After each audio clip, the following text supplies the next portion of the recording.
Il faut faire des choses avec une conscience professionnelle, il faut faire des choses avec humilité et équité, parce que vous êtes un rare docteur hygiéniste qui n'avait pas pris la parole sur le coronavirus.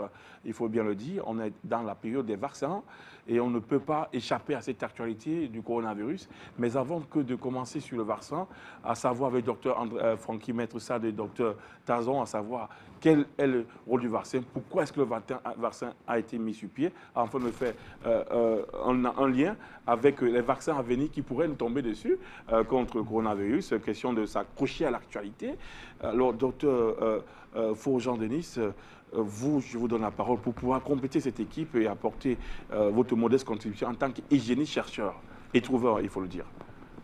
Déjà, il faut noter que le monde est en train de s'effondrer. Il faut le dire.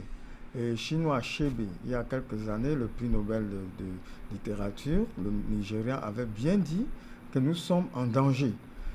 Déjà, Alexis Carrel, le prix Nobel de médecine en 1912, tirait un sonnet d'alarme en 1939 pour dire « Nous avons échoué, nous devons faire très attention, le monde est en train de dandiner.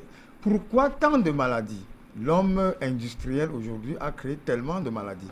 Aujourd'hui, on parle de vaccins. Or, l'homme est né pour ne même pas être vacciné. Nos premiers ancêtres n'avaient pas besoin de vaccination.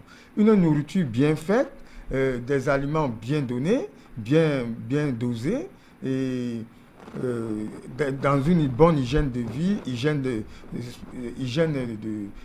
physique, hygiène de l'environnement, hygiène mentale, on n'a pas besoin de vaccin.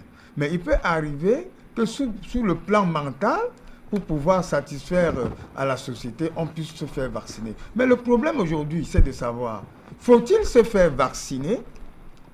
L'hygiéniste vous dira, il n'y a pas de problème. Si vous voulez, en fonction du cadre où vous vous trouvez, en fonction de votre environnement et de la société dans laquelle vous vivez, vous pouvez vous faire vacciner. Mais le problème de l'hygiéniste, c'est que faut-il faire avant d'être vacciné et après la vaccination?